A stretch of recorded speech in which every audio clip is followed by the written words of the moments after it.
क्या आपने कभी सोचा है कि एक बारिश भरी रात किसी खूबसूरत अजनबी से मुलाकात आपकी आखिरी मुलाकात भी हो सकती है। आज की कहानी में एक तूफानी रात, एक सुनसान रास्ता और एक रहस्यमयी औरत जो खूबसूरत भी है और खतरनाक भी। तो कहानी के हर मोड़ पर चौकन्ने रहिए।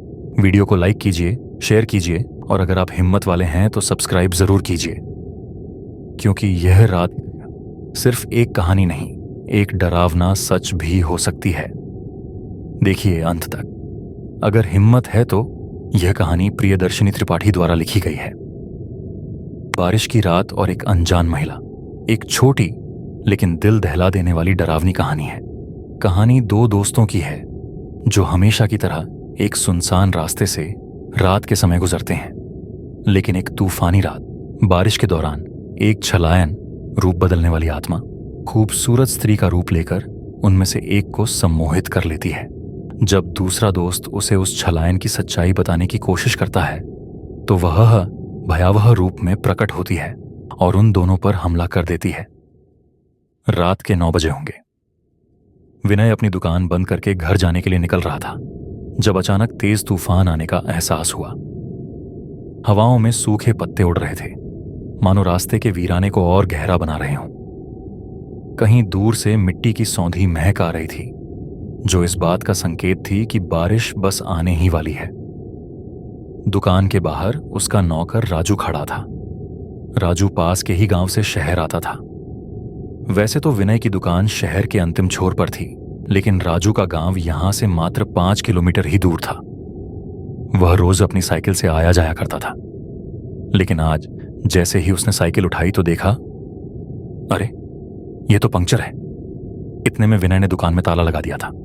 वह राजू के पास आया और बोला, राजू, घर नहीं जाना तुझे? राजू निराश होकर बोला, विनय भैया, हमारी साइकिल तो पंक्चर हो गई है। अब इतनी तूफानी रात में कौन सा पंचर बनाने वाला मिलेगा? विनय हंसकर बोला, अरे तो तू चिंता क्यों करता है? तेरे भैया किस दिन के लिए मोटरसाइकिल खरीदे हुए हैं? राजू झिझकते हुए बोला, अरे गैया, आप रहने दो। हमारी वजह से क्यों तकलीफ उठाओगे? और फिर आपको पता नहीं गांव का रास्ता कितना खतरनाक है। विनय ने हंसते हुए छेड़ा, अच्छा तो तू अकेले ही उस रास्ते के खतरों और उस खतरनाक चीज को देखना चाहता है? राजू ने घबराई आवाज में कहा, भैया, अब शहर के लोगों को समझाना मुश्किल है। यह बात बिल्कुल सच है कि इस रास्ते पर छलायन का वास है। वह जवान लड़कों का खून पीकर जिंदा रहती है। छलायन? विनय ने हैरानी से दोहराया। हाँ भैया, वह छल से खूबसूरत स्त्री बनकर जवान आदमियों को अपने मोहजाल में फंसा लेती है, फिर कोई जिंदा नहीं बचता। विनय ने राजू की बातें मजाक में उड़ाते हुए मोटरसाइकिल स्टार्ट की और उसे बैठने का इशारा किया। आज उस हसीना को तो मैं देख कर ही रहूंगा। वह जोर से हंसा और बाइक आगे बढ़ा दी। बारिश की पहली बूंदें गिरने लगीं।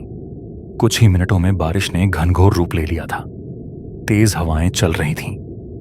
राजू बाइक के पीछे बैठा घबराकर बोला, विनय भैया, फटाफट 80 से 100 की स्पीड में निकाल लो। लेकिन बारिश के थपेड़े इतने तेज थे कि सड़क ठीक से दिखाई ही नहीं दे रही थी। ऊपर से सड़क फिसलनदार हो चुकी थी।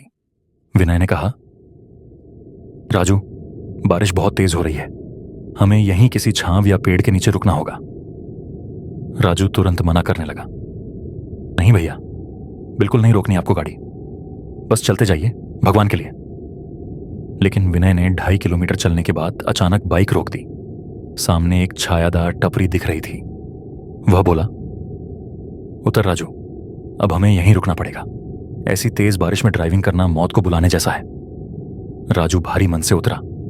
वह इतना डरा हुआ था कि हनुमान चालीसा का पाठ करने लगा। दोनों उस टपरी के नीचे खड़े थे। रात के करीब 9:45 बज चुके थे। तभी एक अजीब सी आवाज आई, चूड़ियों की झंझनाहट। राजू के शरीर में सिहरन दौड़ गई। भैया, यह छलायन ही होगी। विनय ने भी आवाज सुनी थी, लेकिन वह बेफिक्र था। उसे भूत प्रेत में कोई विश्वास नहीं था। फिर सामने सड़क पर एक औरत दिखाई दी। वह लाल रंग का सलवार कमीज पहने थी। उसके हाथ में एक छाता था, लेकिन बारिश इतनी तेज थी कि छाते से कोई फायदा नहीं हो रहा था। वह पूरी तरह भीग चुकी थी। वह सीधा विनय और राजू की तरफ बढ़ रही थी। राजू थर थर कांपने लगा। विनय, जो अभी तक हंसी मजाक कर रहा था, अब सावधान हो चुका था। वह छाते की ओट में छिपे उस स्त्री का चेहरा देखने के लिए उत्सुक हो उठा। क्रमशः अगर आपको यह कहानी पसंद आई तो लाइक करना मत भूलिए। हम छोटे क्रिएटर्स के लिए आपका एक शेयर और सब्सक्राइब बहुत मायने रखता है। ऐसी डरावनी कहानियों को लाने में बहुत मेहनत और वक्त लगता है। आपका सपोर्ट हमें और बेहतर कंटेंट बनाने की ताकत देता है। तो चैनल को सब्सक्राइब कीजिए, बेल आइकन दबाइए और अगली कहानी तक सुरक्षित रहें और सतर्क रहें।